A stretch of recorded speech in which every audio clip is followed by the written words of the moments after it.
अगर आपकी आर्मी चारों तरफ से दुश्मन से घिरी हुई है और बचने का सिर्फ एक रास्ता है जो पानी के थ्रू है, और आपके जो सोल्जर्स हैं सारे बीच पे बैठे हुए हैं और लगातार ऊपर से एनिमी एयरक्राफ्ट आ रहे हैं और आपके सोल्जर्स पे बॉम्ब गिरा रहे हैं, ऐसी सूरत में आप अपनी आर्मी को कैसे बचाएंगे? हाय फ्रेंड्स, जिज्ञासन के नए एपिसोड में आपका स्वागत है। आज हम बात करेंगे द बैटल ऑफ डनकर्क की, जिसे अक्सर इवैक्यूएशन ऑफ डनकर्क या मिरेकल ऑफ डनकर्क भी कहा जाता है। कुछ सालों पहले एग्जैक्टली इसी कहानी के ऊपर क्रिस्टोफर नोलन ने एक मूवी बनाई थी। उस मूवी का नाम भी डनकर्क था। वो मूवी इतनी पॉपुलर हुई, इतनी पसंद की गई और लोग ये तक कह रहे थे कि ये मूवी पूरे 100 सालों की सबसे अच्छी वॉर मूवी है। पर फिर भी बहुत सारे ऐसे लोग हैं जिन्होंने मूवी देखी और उनको मूवी अच्छी लगी, पर उनको समझ में नहीं आया कि वहां पर हो क्या रहा है और ये किस चीज के बारे में कहानी है। डनकर्क इवैक्यूएशन आखिर क्या था? ये कहानी शुरू होती है सेकेंड वर्ल्ड वॉर में। सेकेंड वर्ल्ड वॉर में आपको अगर पता ना हो तो मैं आपको बता दूं तो दो साइड्स थे। एक साइड पे थे एलाइड फोर्सेस। एलाइड फोर्सेस में जो कंट्रीज थे वो थे अमेरिका, ग्रेट ब्रिटेन जिसको आज हम इंग्लैंड भी कहते हैं, उसके बाद रशिया और फ्रांस। एलाइड फोर्सेस के दूसरी तरफ थे एक्सियल फोर्सेस। एक्सियल फोर्सेस में जो सबसे इंपॉर्टेंट कंट्री थी वो थी जर्मनी, दूसरी कंट्री थी इटली और जापान। एक्सियल फोर्सेस में जर्मनी को लीड कर रहा था हिटलर। एडोल्फ हिटलर के बारे में बेशक आपने बहुत सुना होगा। ये सेकेंड वर्ल्ड वॉर में जर्मनी का डिक्टेटर था। सेकेंड वर्ल्ड वॉर की शुरुआत हुई थी 1939 में, जब जर्मनी ने डिसाइड किया कि वो पोलैंड को इन्वेड करेगा। एलाइड फोर्सेस की जो दो कंट्रीज थी, स्पेशली फ्रांस और ब्रिटेन, वो शुरू से ही जर्मनी को और हिटलर को वार्न कर रही थी कि अगर तुमने पोलैंड पे हमला किया तो हम भी तुम पे हमला कर देंगे। और जैसे ही हिटलर ने पोलैंड पे हमला किया, तुरंत वैसे ही फ्रांस और इंग्लैंड ने अपना भी वॉर घोषित कर दिया जर्मनी के। हिटलर ने डिसाइड किया हुआ था कि फर्स्ट वर्ल्ड वॉर में जो जर्मनी हारी थी, जिस गलती की वजह से वो हारी थी, इस बार वो गलती नहीं करेंगे। इस बार जर्मनी ने एक अलग वॉर टेक्निक का इस्तेमाल किया। इस टेक्निक को ब्लिट्जक्रीग कहते हैं या फिर द लाइटनिंग वॉर भी कहते हैं। इस टेक्निक का मेन मकसद होता है कि दुश्मन की टेरिटरी में बहुत तेजी से घुसना, जिससे दुश्मन बिल्कुल डिसओरिएंट हो जाए और बिल्कुल कंफ्यूज हो जाए कि इतनी तेजी से मेरे पास कैसे एनिमी फोर्सेस आ गई, और इसके वजह से जो दुश्मन है उसको रिस्पॉन्ड करने का टाइम ही ना मिले, अपने फोर्सेस को इकट्ठा करने का टाइम ना मिले और काउंटर अटैक करने का टाइम ना मिले। जर्मनी के पास बहुत स्ट्रॉन्ग टैंकर डिविजन्स थे, यानी इनके पास कुछ ऐसे डिविजन्स थे जिसमें बहुत अच्छे अच्छे टैंक्स थे, और इन टैंक्स को और अपने ट्रूप्स को यूज करके जर्मनी ने इतनी तेजी से हमला किया फ्रांस के अंदर, इतनी तेजी से फ्रांस के अंदर एंट्री की कि फ्रांस की सरकार और फ्रांस की मिलिट्री बिल्कुल ही सरप्राइज हो गई। यह देखकर ब्रिटेन एकदम घबरा गया, क्योंकि ब्रिटेन जानता था कि ब्रिटेन और फ्रांस बहुत अच्छे दोस्त हैं और उनके बीच में पैक्ट था कि कभी भी अगर फ्रांस पे हमला होता है तो ब्रिटेन फ्रांस की मदद करेगा। तो जब ब्रिटेन ने देखा कि इतनी तेजी से जर्मनी ने एंट्री कर दिया फ्रांस के अंदर, तो ब्रिटेन ने डिसाइड किया कि अब हम फ्रांस की हेल्प करेंगे। इसीलिए ब्रिटेन ने अपने बहुत सारे फौजी, लाखों की तादाद में अपने फौजी उन्होंने फ्रांस को भेजे फ्रांस की मदद करने के लिए। पर जर्मनी के जो टैंक्स थे वो इतनी तेजी से आगे बढ़ रहे थे कि इसका ना ब्रिटेन के पास ना फ्रांस के पास, किसी के पास भी कोई जवाब नहीं था। और देखते ही देखते ब्रिटेन के जो जनरल्स थे वो समझ गए थे कि अब जर्मनी को रोका नहीं जा सकता। और फिर इसी के साथ 19 मई 1940 को ब्रिटिश कमांडर ने डिसाइड किया कि अब हम अपने सारे फौजियों को फ्रांस से डनकर्क के थ्रू बाहर निकालेंगे। डनकर्क फ्रांस में एक शहर है जिसपे एक बीच लगता है और वो बीच ब्रिटेन के बहुत नजदीक है। तो ब्रिटिश कमांडर ने डिसाइड किया कि हम अपने सारे फौजियों को डनकर्क में इकट्ठा करके वहां से शिप्स के थ्रू और बड़ी बड़ी वॉरशिप्स और बैटल शिप्स के थ्रू वहां से अपने फौजियों को बाहर निकाल लेंगे और ब्रिटेन में ले आएंगे। और लगातार ऊपर से लुफ्टवाफे यानी जर्मन एयरफोर्स, उनके जो हवाई जहाज थे वो ऊपर से लगातार बॉम्ब गिरा रहे थे, और बॉम्ब के साथ साथ कई बार वो पैम्फलेट भी गिराते थे। उस पैम्फलेट में ऐसा लिखा रहता था कि तुम बच नहीं सकते, अब भागने का फायदा नहीं है, तुम चारों तरफ से घिरे जा चुके हो। ये चीज एक्चुअली डनकर्क मूवी में भी दिखाई गई है। ये इसलिए किया जा रहा था ताकि ब्रिटिश और फ्रेंच जो सोल्जर्स हैं उनके मोराल में गिरावट आए और वो डरे। ये ऐसा नहीं था कि 200-300 लोग थे, 3.5 लाख की फौज थी वहां पर। अगर जर्मन टैंक्स आगे बढ़ते चले गए तो ये सारे 3.5 लाख लोग अब फंस जाएंगे वहां पे। पर इसी बीच एक बहुत ही अनोखा चमत्कार हुआ ये कि जर्मन कमांडर एडोल्फ हिटलर ने अपने टैंक डिविजन्स को ऑर्डर दिया कि अब तुम रुक जाओ, अपने एडवांस को रोक लो।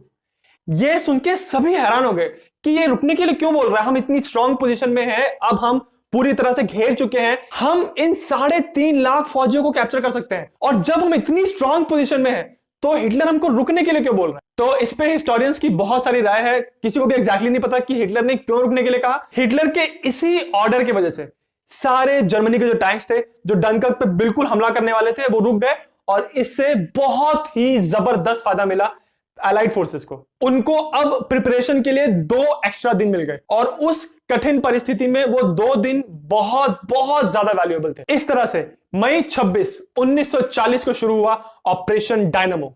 इस ऑपरेशन का मेन पर्पस था कि जितने भी फौजी अब डनकर्क के बीच में फंसे हुए हैं, उन सारे फौजियों को, जिसमें ब्रिटिश फौजी भी थे, फ्रेंच फौजी भी थे, उन सारे फौजियों को वहां से बाहर निकालना है, वहां से निकाल के ब्रिटेन में लाना है। अगर आप मैप में देखेंगे तो आपको पता चलेगा कि डनकर्क और इंग्लैंड में बहुत ज्यादा डिस्टेंस नहीं है। उनके बीच में एक वाटर बॉडी है जिसको इंग्लिश चैनल कहते हैं, और ये डिस्टेंस बहुत ही कम था। तो इस वजह से ब्रिटेन ने सोचा था कि हम बहुत सारी शिप्स यहां से भेजेंगे और जल्दी जल्दी वहां से अपने ट्रूप्स को बाहर निकाल लेंगे। प्रॉब्लम यह थी कि जो डनकर्क का बीच था वो एक शैलो बीच था। शैलो बीच यानी उसकी गहराई बहुत कम थी। कभी भी किसी भी बड़ी शिप्स को ऐसी बीचेस के पास नहीं भेजा जाता जिनकी गहराई कम होती है, क्योंकि अगर आपने किसी बड़ी शिप को ऐसे किसी बीच के पास भेजा तो ऐसा खतरा होता है कि आपकी शिप नीचे से डैमेज हो सकती है और आपकी शिप टूट सकती है। इस वजह से प्रॉब्लम ये हो रही थी कि जो बड़ी बड़ी ब्रिटेन की शिप्स थी वो डनकर्क के बीच पे आ नहीं पा रही थी। तो इसीलिए डनकर्क के बीच पे एक बहुत बड़ा सा पुल बनाया गया जिस पर बहुत सारे फौजी चल के बहुत दूर तक पानी में जा सके और उसके बाद शिप्स पे चढ़ सके।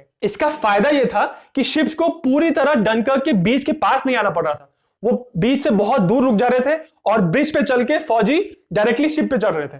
पर यह मत भूलिएगा कि जब ये इवैक्यूएशन चल रहा था, जब ब्रिटिश शिप्स अपने फौजियों को वहां से निकाल रही थी, तो लगातार हवा में जर्मन एयरक्राफ्ट ऊपर से बॉम्ब गिरा रहे थे। उनकी लगातार एक कोशिश थी कि जितने भी शिप्स वहां पर हैं उनको डिस्ट्रॉय किया जाए, उनको डुबाया जाए, और जितने भी फौजी यहां से बचने की कोशिश कर रहे हैं उनको निकलने ना दिया जाए। तो यह भी एक बहुत बड़ा चैलेंज था जिसकी वजह से बड़ी बड़ी शिप्स डनकर्क के पास नहीं पहुंच पा रही थी। इस बात को टैकल करने के लिए एक और बहुत ही स्मार्ट टेक्निक का इस्तेमाल किया गया।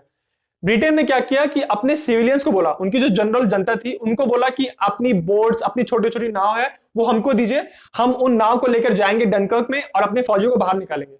तो इस तरह से एक नहीं, दो नहीं, 10 नहीं, 20 नहीं, 1200 सिविलियन शिप्स और सिविलियन नावों को इकट्ठा किया। छोटी नावों को यूज करने का सबसे बड़ा फायदा यह था कि नाव छोटी थी तो वो डनकर्क के बीच पे पहुंच पा रही थी। उनको इस बात से प्रॉब्लम नहीं हो रही थी कि डनकर्क का जो बीच है वो गहरा नहीं है। तो इस तरह से बहुत सारी ब्रिटिश शिप्स और ब्रिटिश सिविलियन छोटी छोटी नाव डनकर्क के बीचेस पे पहुंचने लगी। ब्रिटिश एयरफोर्स की सबसे इंपॉर्टेंट जिम्मेदारी यह थी कि जब ये इवैक्यूएशन हो रहा है और लगातार जो जर्मन ऊपर से हवाई जहाज के बॉम्ब गिरा रहे हैं, उन जर्मन हवाई जहाजों को रोका जाए। तो इस तरह से बहुत सारे ब्रिटिश एयरफोर्स के फाइटर्स जो है हवा में लड़ाई कर रहे थे जर्मन फाइटर्स के साथ, और इसकी वजह से बहुत सारे जर्मन एयरफोर्स के फाइटर्स को गिराया गया। अगर ब्रिटिश के एयरफोर्स के फाइटर्स वहां पे नहीं होते तो जर्मनी की एयरफोर्स इतना ज्यादा नुकसान करती कि ये ऑपरेशन कभी भी सक्सेसफुल हो ही नहीं पाता। मई 26 को शुरू हुआ ये ऑपरेशन डायनामो यानी डनकर्क का इवैक्यूएशन। ये चला था जून 4 तक। ब्रिटिश सरकार की ये उम्मीद थी कि वहां पे इतने सारे लोग फंसे हैं, 3.5 लाख लोग फंसे हैं, अगर उसमें से 45,000 50,000 फौजी भी अगर बच जाएं तो हम ये मान लेंगे कि ऑपरेशन डायनामो सक्सेसफुल था। हमको लगेगा कि हमने बहुत लोगों को बचा लिया। इतनी खराब कंडीशन थी, मतलब ब्रिटेन की सरकार ये बात मान चुकी थी कि किसी भी तरह से जर्मन फौज को रोका नहीं जा सकता। पर जब ये ऑपरेशन खत्म हुआ तो क्या आप गेस कर सकते हैं कि कितने सारे फौजियों को बचाया गया था? 3,40,000 फौजियों को वहां से बचा लिया गया था। और इसी वजह से बैटल ऑफ डनकर्क को द मिरेकल ऑफ डनकर्क भी कहा जाता है, यानी डनकर्क का चमत्कार भी कहा जाता है। किसी ने भी ये उम्मीद नहीं की थी कि इतने सारे फौजियों को सक्सेसफुली वहां से बचा लिया जाएगा। और जैसे ये इवैक्यूएशन कंप्लीट हुआ, ऑपरेशन डायनामो सक्सेसफुल हुआ, उसके कुछ ही दिनों बाद फ्रांस की कैपिटल पेरिस पे जर्मनी ने हमला करके पेरिस को पूरी तरह कंट्रोल कर लिया था, और कुछ ही दिनों में फ्रांस ने सरेंडर कर दिया जर्मनी के सामने। तो आप सोचिए, अगर ये डनकर्क का इवैक्यूएशन सक्सेसफुल नहीं हुआ था तो उन 3.5 लाख फौजियों को जो डनकर्क में फंसे हुए थे, उन सभी फौजियों को जर्मन टैंकर डिविजन्स और जर्मन की फौज कैप्चर कर लेती। डनकर्क में हुए इस चमत्कार को देख के पूरी दुनिया हैरान रह गई, और इस सक्सेसफुल ऑपरेशन के बाद ब्रिटेन के मोराल में इतना ज्यादा जोर आया, उनको लगा कि अब वो जर्मनी का सामना कर सकते हैं। इस ऑपरेशन की सक्सेस के पीछे बहुत सारी बातें कही जाती हैं। अगर उन सिविलियन बोट्स का इस्तेमाल नहीं किया जाता, अगर इतने सारे सिविलियन वॉलंटियर करके ब्रिटिश फौज की हेल्प नहीं करते, तो शायद इतने सारे फौजियों को वहां से नहीं निकाला जा पाता। दूसरी बात, ऐसा कहा जाता है कि अगर हिटलर ने अपने टैंक डिविजन्स को आखिरी मौके पे रुकने का ऑर्डर नहीं दिया होता तो शायद उन सारे फौजियों को वहां पे पकड़ लिया जाता और शायद जर्मनी फ्रांस के बाद ब्रिटेन को भी हरा देती। तो इस तरह से हिटलर के एक उस फैसले ने डनकर्क के पूरे इवैक्यूएशन की पूरी तस्वीर बदल के रख दी, और हिटलर का वो एक फैसला ब्रिटेन के लिए एक वरदान साबित हुआ। और इस सब में सबसे इंपॉर्टेंट बात, जब भी डनकर्क के इवैक्यूएशन की बात होती है तो हम अक्सर बात करते हैं कि इतनी सारी शिप्स ने हेल्प की, इतने सारे सिविलियंस लोगों ने हेल्प की और इतने सारे लोगों को वहां से बचा लिया गया। बट अक्सर लोग इस बारे में बात नहीं करते कि जब ये इवैक्यूएशन चल रहा था तो बहुत सारे फ्रेंच फौजी हजारों की तादाद में इस इवैक्यूएशन को कवर कर रहे थे। वो इस बात को इंश्योर कर रहे थे कि जर्मनी के फौजी इस इवैक्यूएशन को रोक ना पाए। ग्राउंड पे फ्रेंच फौजियों ने एक बहुत बड़ा पेरीमीटर बना के रखा था और इस पेरीमीटर से पूरे इवैक्यूएशन को प्रोटेक्शन मिल रही थी। अगर उन 40,000 फ्रेंच फौजियों का प्रोटेक्टिव पेरीमीटर नहीं होता तो शायद जर्मन फौज आगे बढ़ के इस इवैक्यूएशन को रोक देती। इन फौजियों ने, जिन्होंने डंकर्क के इवैक्यूएशन को आखिरी दम तक प्रोटेक्ट किया, आखिरी दम तक जर्मन फौज को रोक के रखा, अनफॉर्चुनेटली उन फौजियों को रेस्क्यू नहीं किया गया और इसकी वजह से हुआ यह कि ज्यादातर फौजियों को या तो कैप्चर कर लिया गया या बहुत बुरी तरह उनको मार दिया गया। आज पूरे यूरोप में, स्पेशली फ्रांस और ब्रिटेन में, उन फौजियों को हीरोज की तरह याद किया जाता है और ऐसा माना जाता है कि इस एक इवेंट की वजह से पहली बार जर्मनी को इस बात का एहसास हुआ कि वो इतनी आसानी से ब्रिटेन को नहीं हरा पाएंगे। डनकर्क के इस इवैक्यूएशन के ऊपर क्रिस्टोफर नोलन ने एक मूवी बनाई थी रिसेंटली, कुछ साल पहले, जिस मूवी का नाम है डनकर्क। अब जैसे आपने डनकर्क के इवैक्यूएशन की पूरी बैक स्टोरी समझ ली, तो मैं आपको जरूर रिकमेंड करूंगा कि इस मूवी को जरूर देखें। उस समय फौजियों के मन में क्या चल रहा था, उनको ऐसा लग रहा था कि वो बच नहीं पाएंगे, जर्मन लोगों ने उनको पूरी तरह घेर लिया है और अब वो अपने देश नहीं पहुंच पाएंगे। किस तरह से फ्रेंच और ब्रिटिश सोल्जर्स में आपस में लड़ाई हो रही थी।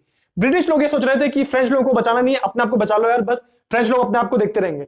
कैसे जो बीच में फौजी थे वो देखते थे कि ऊपर से जर्मन हवाई जहाज गुजर रहे हैं, वो बॉम्ब गिरा रहे हैं, बट कोई भी रास्ता नहीं है बचने का और सिर्फ जब भी वो ऊपर से बॉम्ब गिराते थे तो सारे जितने भी ब्रिटिश फौजी थे बस वो वहीं पे बीच पे सिर्फ लेट जाते थे और वो ये उम्मीद करते थे कि वो जो बॉम्ब है वो उनको ना लगे और वो ना मरे। बीच पे जितने भी फौजी थे वो सिर्फ सिटिंग डक्स की तरह थे, उनके पास अपने आप को प्रोटेक्ट करने का कोई भी रास्ता नहीं था।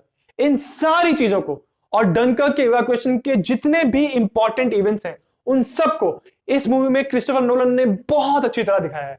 आप ये मूवी देखेंगे तो आपको ऐसा लगेगा कि आप उस इवैक्यूएशन के समय वहां पर हैं और वहां पर जो शिप्स हैं उन शिप्स पे बॉम्ब गिर रहे हैं और बीच के पास शिप्स डूब जा रही हैं, उस शिप में इतने लोग मर रहे हैं, इतने लोग जल जा रहे हैं। वो देखकर आपको इतना रियलिस्टिकली इस बात का एहसास होगा कि इवैक्यूएशन कितना मुश्किल था। तो अगर आपको मौका लगता है तो मैं इस मूवी को 100% रिकमेंड करूंगा, आप इस मूवी को जरूर देखिए। और इस सबसे रिलेटेड, डनकर्क के इवैक्यूएशन से रिलेटेड और वर्ल्ड वॉर से रिलेटेड अगर आपका कोई भी सवाल हो तो हमें कमेंट्स में जरूर बताइएगा। जिज्ञासियम के आज के एपिसोड में सिर्फ इतना ही। आपसे फिर मुलाकात होगी अगले एपिसोड में, तब तक के लिए नमस्कार।